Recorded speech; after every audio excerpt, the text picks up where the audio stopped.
અરવલ્લી જિલ્લાના મોડાસાની અગ્રગણ્ય ધિરાણ મંડળી બ્રહ્મર્ષિ કોઓપરેટિવ સોસાયટી મોડાસા દ્વારા આજે સભાસદો અને તેમના બાળકો માટે ન્યૂ લીપ ઇન્ટરનેશનલ સ્કૂલમાં રમતોત્સવનું આયોજન કરાયું હતું, જેમાં ચેસ, દોડ, બેડમિન્ટન, લીંબુ ચમચી, સંગીત ખુરશી, કેરમ વગેરે જેવી રમતોનું આયોજન કરાયું હતું. મંડળી દ્વારા સભાસદ મિત્રો અને બાળકોને ઉત્સાહપૂર્વક વિવિધ રમતોમાં ભાગ લેવા માટે આહવાન કરવામાં આવ્યું હતું, જેના પગલે રમતોત્સવમાં બાળકો અને સિનિયર સિટીઝન દ્વારા મોટી સંખ્યામાં ખૂબ જ ઉત્સાહપૂર્વક ભાગ લીધો હતો. રમતોત્સવ કરવા પાછળનો મંડળીનો હેતુ હતો કે અત્યારના યુગમાં લુપ્ત થયેલી રમતો સભાસદો રમે અને પ્રોત્સાહિત થાય.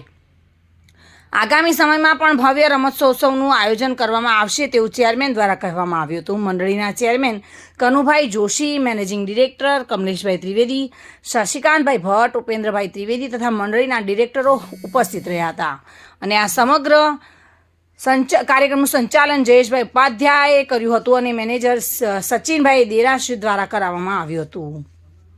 આજે the Brahmarshi cooperative credit society limited એક અનોખા પ્રકારનો એક કાર્યક્રમ રમોત્સવનું આયોજન કર્યું છે અને એ સફળતાપૂર્વક આપણે અહીંયા લીપ ઇન્ટરનેશનલ સ્કૂલની અંદર આપણે એક આયોજન કર્યું અને એની અંદર સભાસદ અને તેના બાળકો એ એક રમતોથી જોડાય વત્તા બ્રહ્મર્ષિ કોઓપરેટિવ ક્રેડિટ સોસાયટીને એક બચપનથી એને ઓળખે અને એની સાથે એનો એક તંતુ જોડાય એટલા માટે મેં આયોજન કર્યું છે. એક અનોખા પ્રકારનું આયોજન છે અને ખૂબ સફળ રીતે બધાએ ભાગ લઈ અને પાર પાડ્યું છે.